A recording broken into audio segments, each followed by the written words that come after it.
Mr. Shelf put it to me this way. He said, Jim, if you had enough reasons, you could do the most incredible things. I never forgot how he put that. If you have enough reasons. See, reasons will change your whole life. Mr. Shelf said to me, he said, Mr. Rohn, I think you've got plenty of intelligence, you've got plenty of talent, you've got plenty of ability. Probably what you lack is plenty of reasons. He said, I don't think your current bank balance is a true indication of your level of intelligence. I was happy to hear that. He said, I think you're much smarter than your present bank balance indicates. And that turned out to be true. I was much smarter.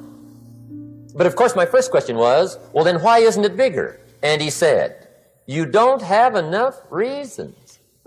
You've got enough intelligence, but not enough reasons. So see, reasons can change your life. Here's what else I found out. Reasons come first, answers come second.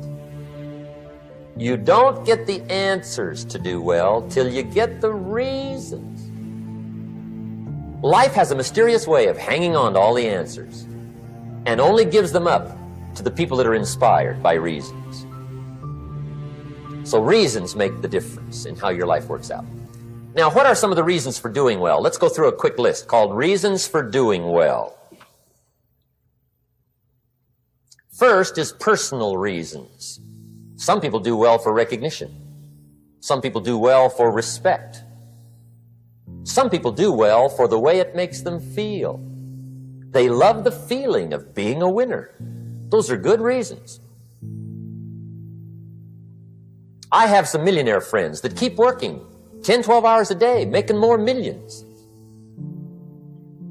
And it's not because they need the money.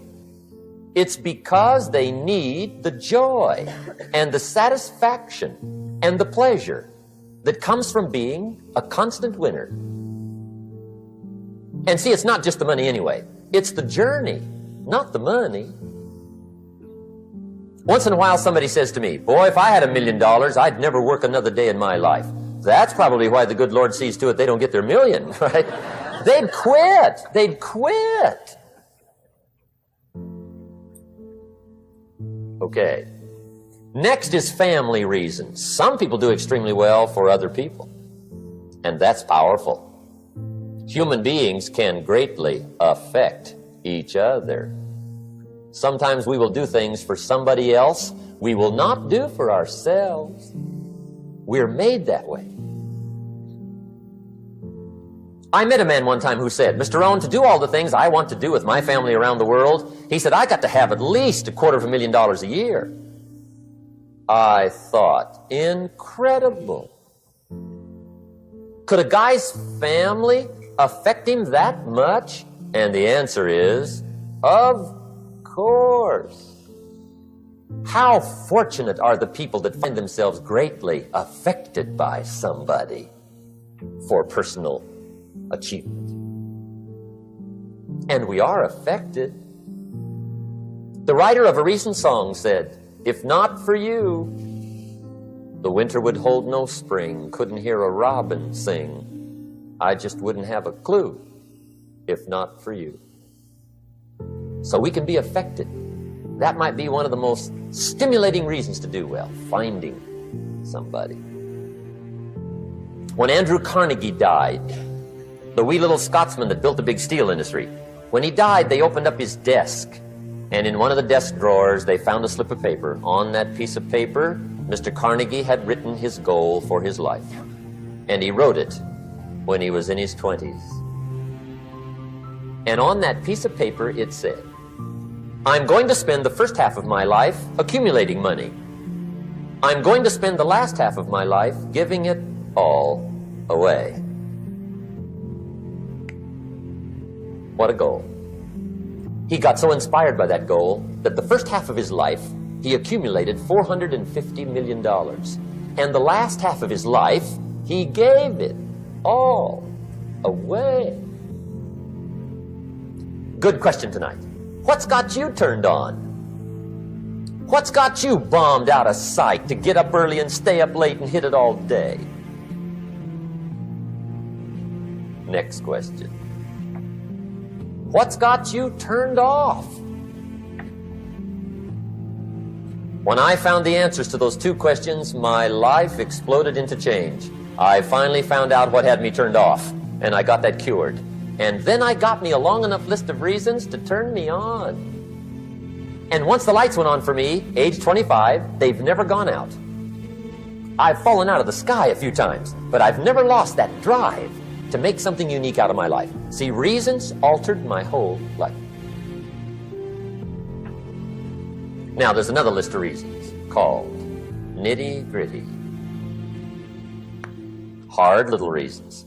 Sometimes those little reasons are the most powerful reasons that can change your life. Sometimes it doesn't take much. I now carry several $100s in my money clip. It's only a few $100s, but it was one of those reasons turned my life around. Just before I met Mr. Show, I heard a knock at the door. I go to the door, and there's a little girl standing there about this tall selling Girl Scout cookies. And she gave me one of the finest sales presentations I've ever heard. Special deal, several flavors, this whole package of stuff, $2.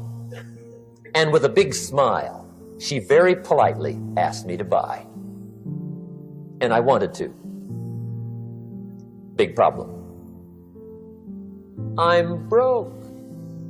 I don't have $2. And to this day, I can remember the pain and the embarrassment.